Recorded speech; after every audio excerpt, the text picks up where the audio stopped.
جب ایک باپ اپنے بیٹے کی تربیت کرتا ہے ہمارے ہندوستانی ماحول میں، تو بہت کم ایسے ہیں جو اتنے پیار اور محبت سے تربیت کرتے ہوں۔ بعض لوگ باقاعدہ بیان بھی کرتے ہیں، مولانا میں کبھی مارتا ورتا نہیں ہوں، لیکن جب مارتا ہوں تو بہت طبیعت سے اور اچھی طریقے سے مارتا ہوں۔ یہ کون سا مارنا ہوا بھائی؟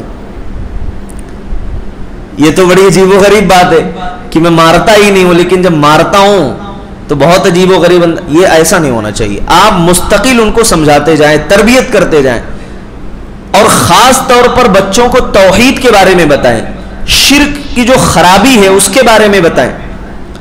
لیکن جب ماں باپ خود اپنے بچے کے گلے میں تعویذ ڈال دیں گے تو سمجھائے گا کون؟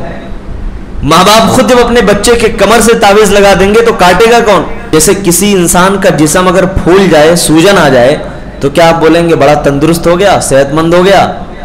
نہیں بولیں گے۔ کیوں؟ کیونکہ وہ بیماری ہے، وہ صرف ظاہر میں نظر آ رہا ہے کہ یہ آدمی ٹھیک ٹھاک صحت مند ہوا ہوگا، لیکن اندر سے وہ کھوکھلا ہے۔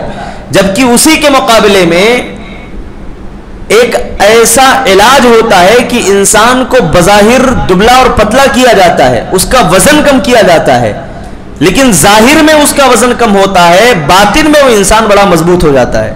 تو تجارت اور سود کی یہ مثال ہے کہ جو سودی کاروبار کرتے، لیتے اور دیتے ہیں، ان کا مال ظاہر میں تو بہت بڑھ رہا ہے، لیکن اس انسان کی طرح ہے، اس مریض کی طرح ہے جس کے پورے جسم میں سوجن آ جائے تو لگے کہ بھائی یہ آدمی بڑا تندرست ہے، لیکن انتہائی کمزور ہوتا ہے وہ۔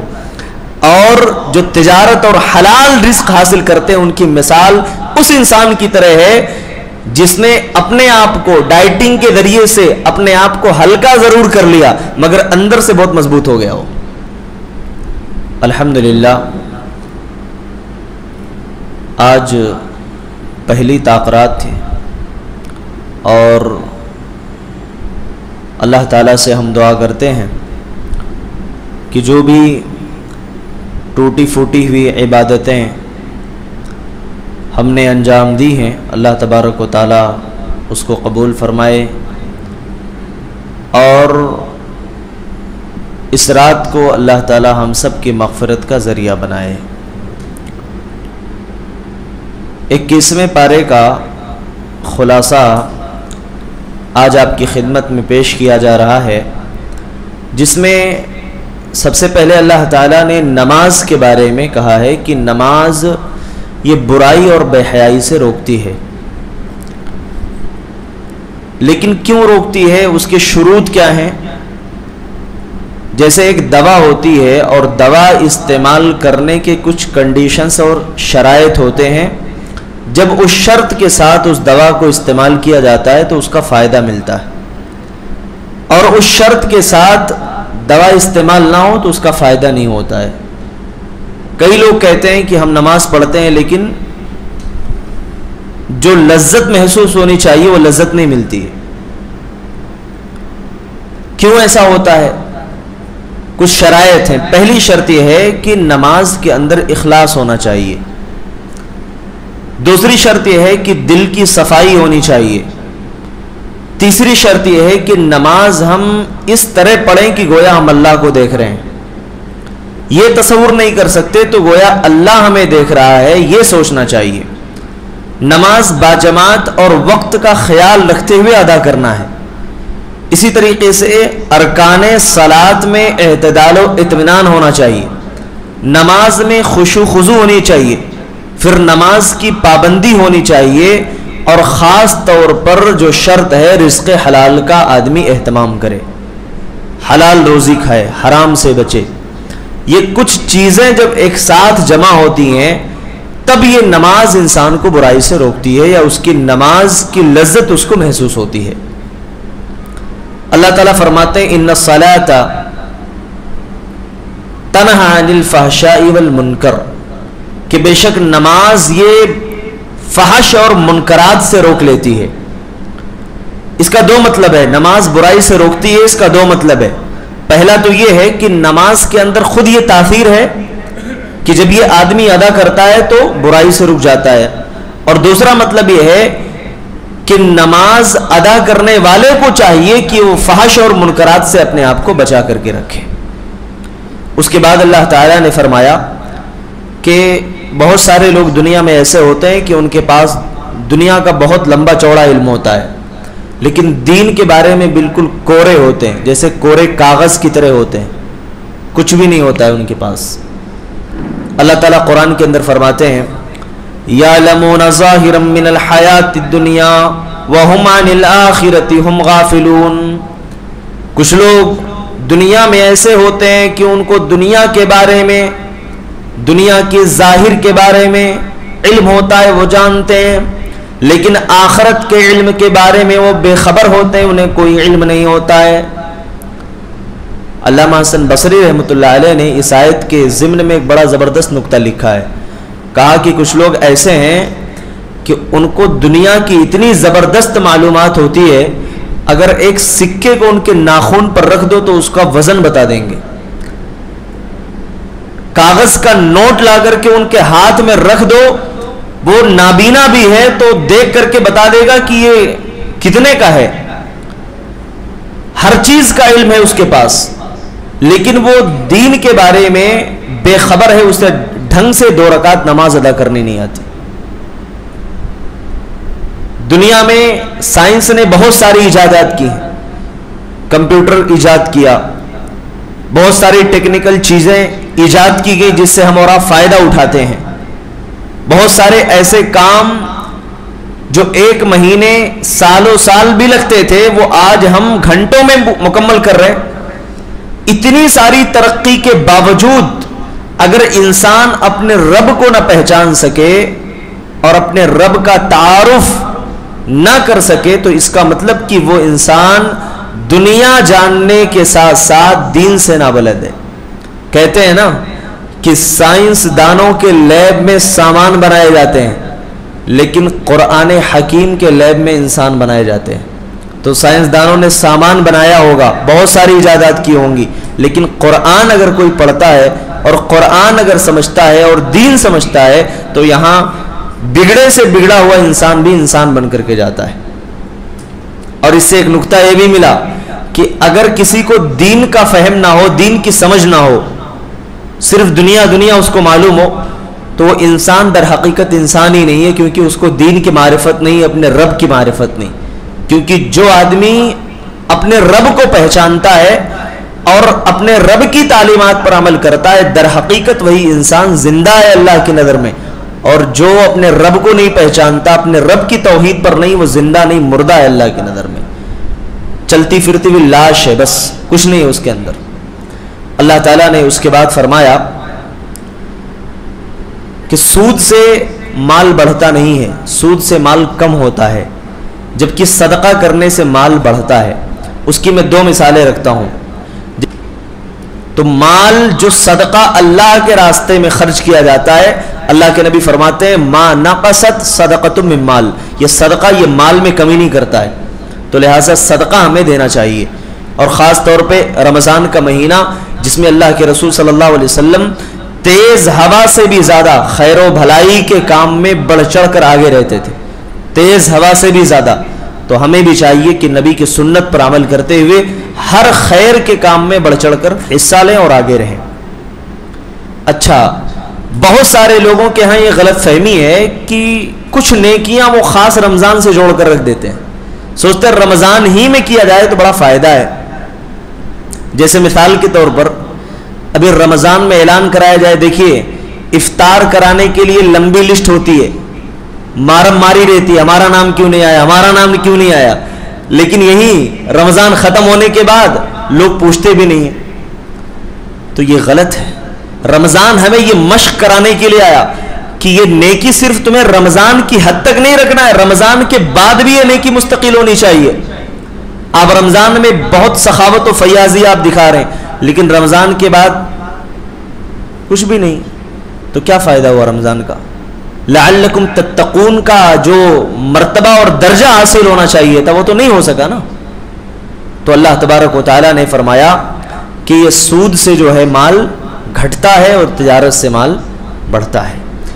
آگے انسان کی دنیاوی زندگی کے 3 مرحلے کو اللہ تعالیٰ نے ذکر فرمایا۔ اللہ الذی خلقکم من ضعف ثم جعل من بعد ضعف قوة، ثم جعل من بعد قوة ضعفا وشيبا، اے لوگو اللہ تبارک و تعالی نے تم کو کمزور پیدا کیا، پھر کمزوری کے بعد تمہیں طاقتور بنایا، پھر طاقت و قوت دینے کے بعد پھر تمہیں بوڑھا بنا دیا، کمزور کر دیا۔ علامہ ابن کثیر رحمۃ اللہ علیہ نے اس آیت کی بڑی زبردست وضاحت کی ہے کہ انسان کی اصل جو ہے وہ مٹی سے ہے، اس کے بعد نطفہ ہے، پھر اس کے بعد خون کا ایک لوتھڑا ہے، پھر اس کے بعد اللہ تعالیٰ اس کو ہڈیاں بنا دیتا ہے، پھر اس ہڈی کے اوپر اللہ تعالیٰ گوشت چڑھا دیتا ہے، پھر اس کے بعد اس کے اندر روح پھونک دیتا ہے، پھر اس کے بعد اس کو کمزور پیدا کرتا ہے، یعنی دنیا میں وہ انسان آ گیا، اب اس کے بعد بچپن کے مرحلے سے گزرتا ہے، کمزوری کے مرحلے سے نشو نما پاتا ہے، پھر جوانی کے دہلیز پر قدم رکھتا ہے، حشاش بشاش، طاقتور، مضبوط، حوصلہ، عزم، ہر چیز اس کے پاس ہوتی ہے، اور اس کے بعد جوانی بھی دھیرے دھیرے ڈھلنا شروع ہو جاتی ہے۔ پھر یہی نوجوان جو بہت خوبصورت تھا جب بوڑھا ہوتا ہے اس کے چہرے کی رنگت بدل جاتی ہے، چہرے پہ جھریاں آ جاتی ہیں، جسم کمزور ہو جاتا ہے، جو اب تک کئی لوگوں کو خود محنت کر کے کھلاتا تھا آج وہ خود کھانے کے لیے مجبور ہے، آج وہ خود اس بات کے لیے مجبور ہے کہ کیسے وہ ایک جگہ سے دوسری جگہ منتقل ہو، یہاں تک کہ وہ ادھیڑ عمر میں پہنچتا ہے، پھر اس کے بعد اس کے ذہن و دماغ بھی کام کرنا بند کر دیتے ہیں۔ یعنی اللہ نے شروعات کہاں سے کی؟ نطفے سے شروعات کی، پیدائش ہوئی، جوانی پر پہنچا، اس کے بعد بڑھاپے میں قدم رکھا، اس کے بعد دنیا سے جب جا رہا ہے تو اس حال میں کہ انتہائی کمزور ہو چکا ہے، کچھ بھی نہیں اس کے پاس۔ یہی ہے ہر انسان کی حقیقت، شروعات پیدائش سے ہوتی ہے اور اختتام بڑھاپے پر، کمزوری پر، ادھیڑ عمر میں جا کر کے ہوتی ہے۔ اللہ نے کہا یخلق ما یشاء، اللہ جو چاہتا ہے جیسے چاہتا ہے پیدا کرتا ہے۔ اب اس کے بعد کچھ ایسے بھی ہوتے ہیں جو پیدا ہوتے ہی انتقال کر جاتے ہیں، کچھ ایسے ہوتے ہیں جو جوانی میں انتقال کرتے ہیں، کچھ ایسے ہوتے ہیں جنہیں اللہ تعالیٰ بڑھاپے کی عمر میں پہنچا کر کے انہیں موت دیتا ہے۔ تو جیسے چاہتا ہے اللہ تخلیق فرماتا ہے اور جب چاہتا ہے موت دیتا ہے، اسے کوئی روک نہیں سکتا۔ یعنی زندگی کے 3 مراحل کا اللہ نے تذکرہ کیا، کمزوری، کمزوری کے بعد طاقت، پھر اس کے بعد کمزوری۔ تو انسان کے پاس طاقت تو ایک ہی بار آئی نا، کمزوری تو اس کے بعد زیادہ ہے۔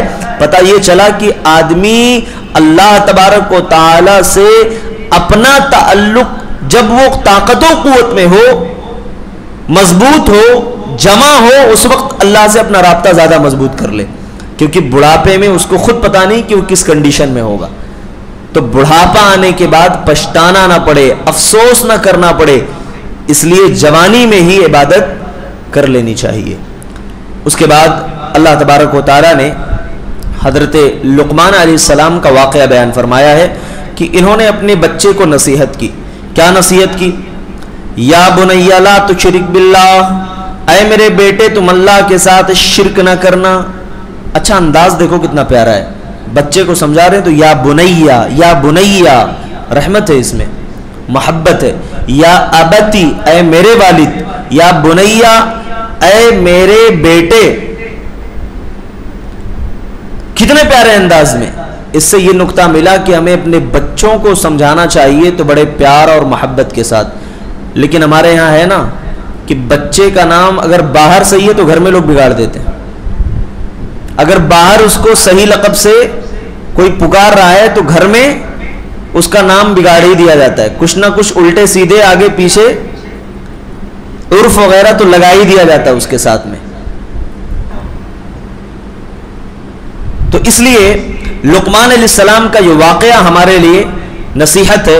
انہوں نے کہا کہ میرے بیٹے کوئی چیز اللہ تبارک و تعالیٰ سے چھپ نہیں سکتی ہے، اس بات کا خیال رکھنا، نماز ادا کرنا، بھلائی کا حکم دینا، برائی سے روکنا، مصیبت پر صبر کرنا، تکبر نہ کرنا، لوگوں کو حقیر نہ سمجھنا، اور جب زمین پر چلنا تو وقار کے ساتھ، سادگی کے ساتھ، عاجزی کے ساتھ زمین پر اکڑ کر نہ چلنا، کیونکہ اللہ کو یہ پسند نہیں ہے۔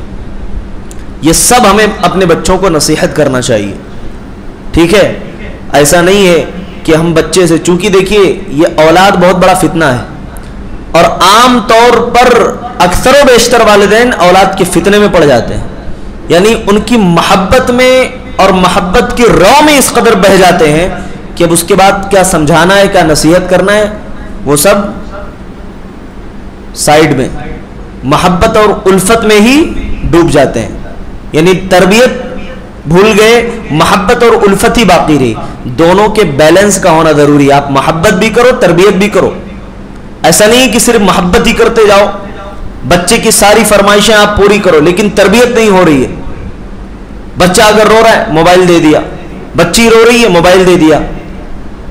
کتنے ایسے چھوٹے معصوم بچے ہیں، میری مائیں اور بہنیں اگر سن رہی ہیں تو یہ بات خاص طور پر خیال رکھیں کہ چھوٹے بچوں کے ہاتھ میں ہرگز موبائل نہ دیں، ہرگز موبائل نہ دیں، لیکن بچپن سے ہی عادت پڑ جاتی ہے، اور ایسی عادت پڑتی ہے کہ اگر بچہ کھانا نہیں کھا رہا ہے، بچی کھانا نہیں کھا رہی ہے تو موبائل دے کر کے اس کو کھانا کھلایا جاتا ہے، اگر وہ رو رہی ہے تو موبائل دے کر کے اس کو خاموش کرایا جاتا ہے۔ تو ظاہر ہے کہ بچپن سے موبائل ہی کے ماحول میں اس کی پرورش ہوئی نا۔ اب بعد میں جب وہ بڑی ہوگی تو اس کا زیادہ تر وقت موبائل کے ساتھ گزرے گا، کیونکہ جیسا ہم اپنے بچوں کو جس سانچے میں ڈھالیں گے بچے اسی سانچے میں ڈھلتے چلے جائیں گے۔ بعد میں بچوں کو بنانا اور تراشنا یہ بہت مشکل ہو جائے گا، کیونکہ بچوں کا ذہن شروع میں بالکل کاغذ کی طرح ہوتا ہے، سفید کاغذ کی طرح، جو بھی وہاں لکھو گے سب نقش ہوگا، اور وہ جو نقش ہوگا وہ کبھی نہیں بھولیں گے وہ۔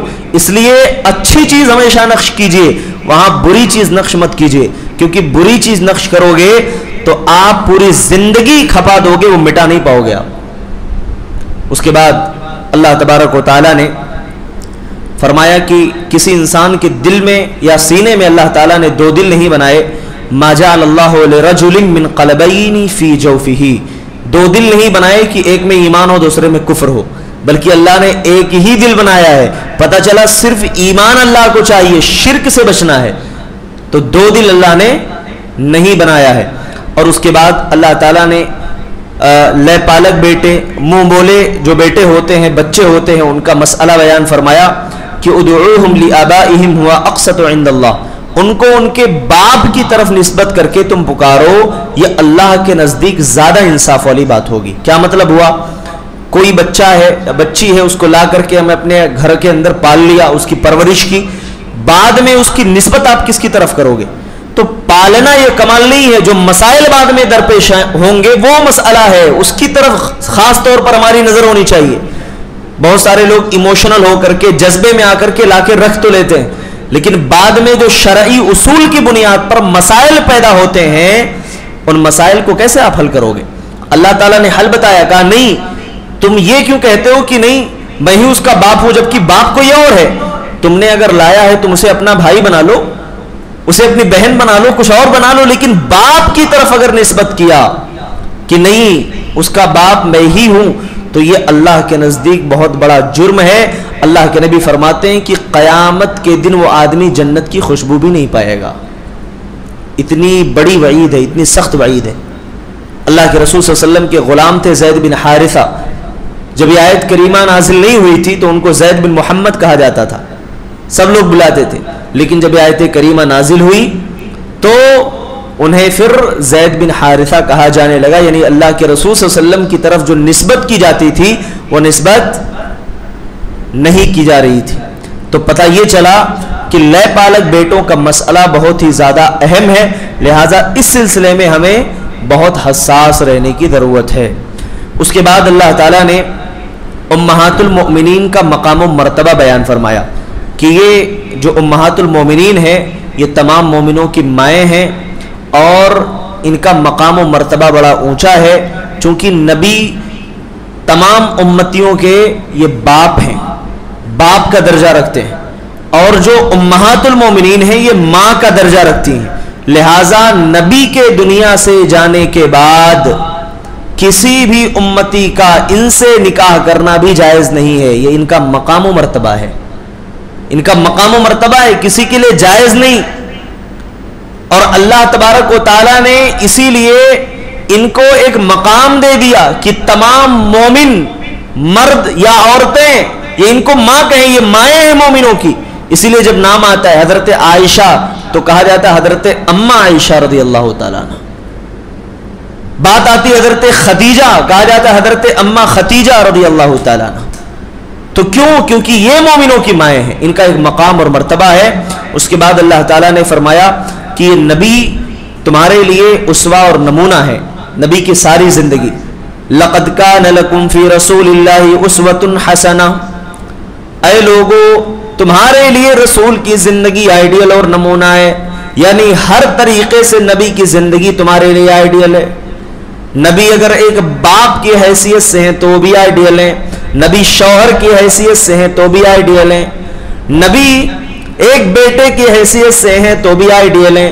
اللہ کے نبی نے ہر کسی کے ساتھ کیسا سلوک کیا ہے، نبی کی ساری زندگی ہمارے سامنے.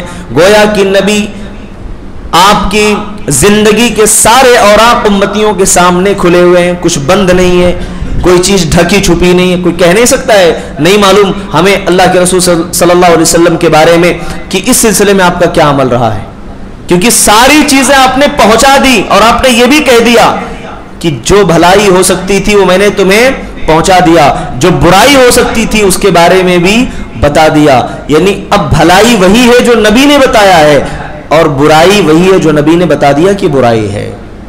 اور اگر کوئی آدمی آگے بڑھ کر کے ایک قدم یہ کہتا ہے کہ نہیں یہ بھلائی ہے جبکہ نبی نے اس کو نہیں بتایا ہے، تو وہ چیز بھلائی اور نیکی کبھی بھی نہیں ہو سکتی ہے.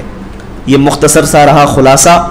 میں سمجھ سکتا ہوں کہ نیند کے بالکل آغوش میں ہیں آپ لوگ، اور خمار نیند کا بالکل چہروں کے اوپر چھایا ہوا ہے، لیکن پھر بھی جیسے تیسے آپ مجھے برداشت کر رہے تھے 20 منٹ تک، اور دعا بھی کر رہے ہوں گے. شاید آج شب قدر ہے، مولانا جلدی ختم کریں اور سحری کے لیے ہم لوگ جائیں تو خیر کوئی بات نہیں ہے.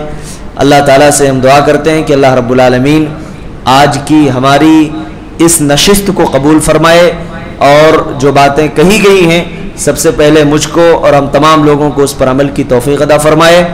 اور اللہ تعالیٰ شب قدر کی، لیلۃ القدر کی جو عظیم رات ہے، اللہ تعالیٰ یہ رات ہم سب کو عطا فرمائے. اس کی رحمتیں، برکتیں اور فضیلتیں اللہ تعالیٰ ہم سب کو سمیٹنے کی توفیق عطا فرمائے. آمین. تقبل رب العالمین. وآخر دعوانا الحمد للہ رب العالمین. والسلام علیکم ورحمۃ اللہ وبرکاتہ.